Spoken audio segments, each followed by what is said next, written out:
You play a critical role in evolving the international standards for the professional practice of internal auditing to meet the challenges and demands of today's business environment. Debbie Roth, Managing Director of IIA Standards and Guidance, discusses these proposed changes with the International Internal Audit Standards Board and what to expect. So why are the standards changing? So this exposure is going to address both some potential changes that we'd like to get feedback on that we've been thinking about for a couple years, as well as trying to address some of the new, really foundational changes that have been made in the IPPF. While the standards were always principles focused, we never had a set of principles in the standards as part of the IPPF. And I think this was an occasion where you had the principles, and one of the jobs that we did at the Standards Board was to see in what way the current standards relate to the new IPPF. But I think the environment is changing, the landscape is changing. I think it's important for the practitioners to be in line with what the standards are, and the standards should also be in line with what the environment is all about. In looking at the standard changes that are being proposed, there were 2 new standards added. Those were related to some different roles that CAEs are taking on. What are your thoughts on those new standards? As a practitioner, when I see so many audit shops, there's an expectation for the management that an auditor also has to play many hats. So a typical example is while you have a chief audit executive, he's also playing the role of a risk manager or a risk officer. So the question is that how do you balance this role? Because on the one side you need independence and objectivity. At the same time, on the other side you have to meet expectations of management in terms of playing that role. And one of the reasons why the risk management piece comes to audit quite naturally is probably because we are also the risk specialist. So it's a management role, but I think one has to be carefully tread on that and see how do you make a balance. I actually think this is going to be one of the proposed changes that we get a lot of feedback on because people hold very strong views on this topic. You're absolutely right. Many heads of internal audit have been asked to take on additional roles in a compliance area or a risk management area. And there are people who adamantly believe that's inappropriate, should not happen, it creates an independence issue. And all of that is completely understandable, but the reality is it's happening in our organizations. And I would say more and more it's happening. So we felt as a standards board we had to do something to address the reality of the situation and the fact that it can be independence impairing. And what do you do about that? And so when you see the exposure, you'll see that we are recommending a standard that talks about having safeguards in place to guard against those issues of independence or potentially objectivity. There was an additional standard that was added specifically related to when an internal auditor is working on a consulting engagement and then is later asked to come in and perform assurance activities. How is that change being handled? Surprisingly, we didn't actually have a standard that specifically addressed that situation, even though we have a definition that says we provide consultative services. So it's obvious that could happen when you do consulting and then later on are asked to do assurance.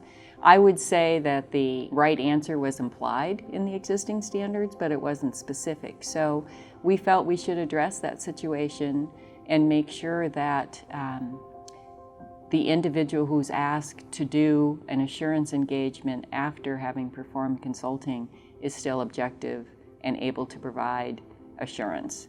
Because sometimes when you've done consulting work, you get more involved in the specifics of whatever that change is or that issue is than would allow you to maintain your objectivity. So the new standard would require you to actually make sure you are still objective or have someone else do the work.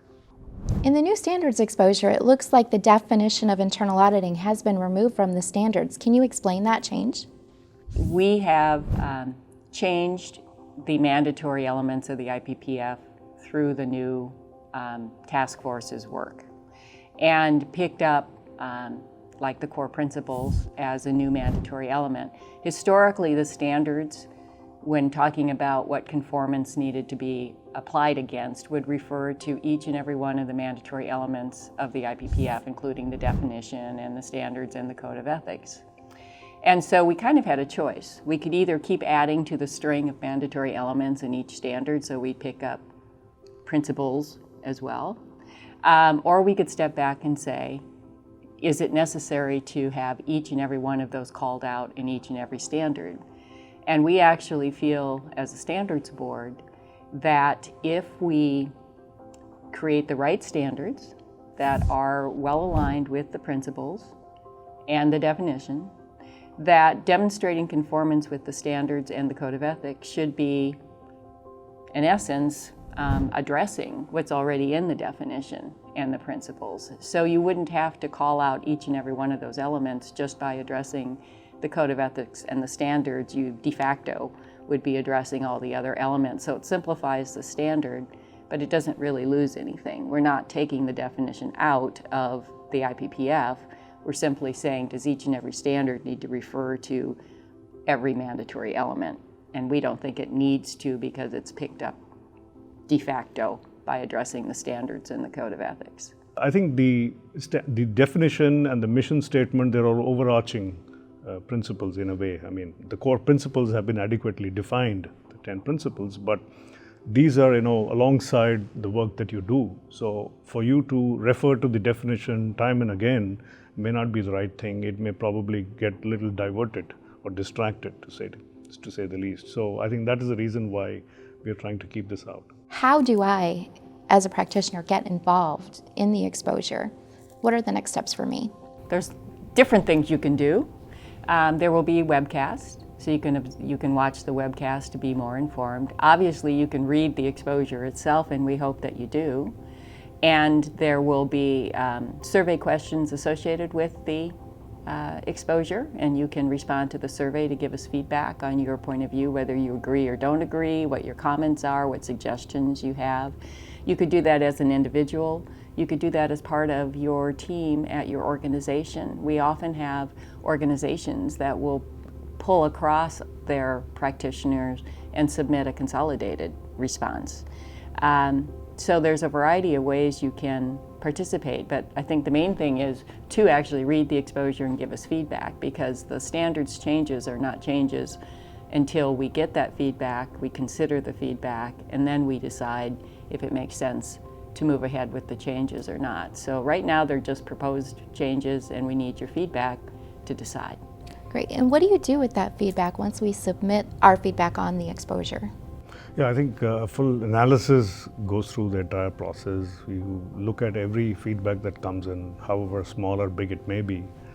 And it doesn't matter which country or which kind of company the person is writing in, because I think every feedback is equally important. And I think we encourage them, as many people as possible, to give the feedback, because there are a few set of people working at the standards, but the world is so large, the universe is big. You have so many countries, different cultures, different legal requirements, so we cannot actually look at everything. So I think this feedback is something we would look at individually and see whether on an overall context, would it make a difference. And there have been cases in the past when even an approval of maybe 75 or 60% or 80%, even at 80% level, we might have withhold the change. So I think it's very critical for us to get the feedback from the practitioners, because that really helps us to see where we are and what we need to do further. We actually would love to get feedback from some of the stakeholders as well.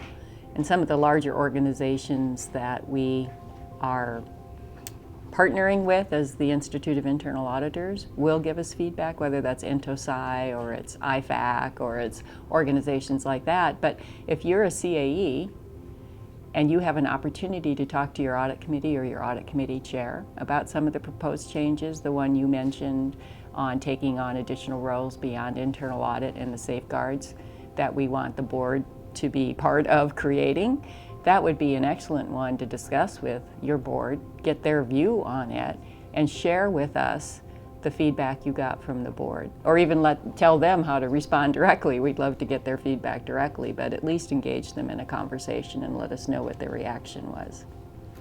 Great, thank you. You play a critical role in evolving the standards to meet the demands of the profession, its practitioners, and your stakeholders. This is your opportunity to weigh in on the proposed changes and have an impact.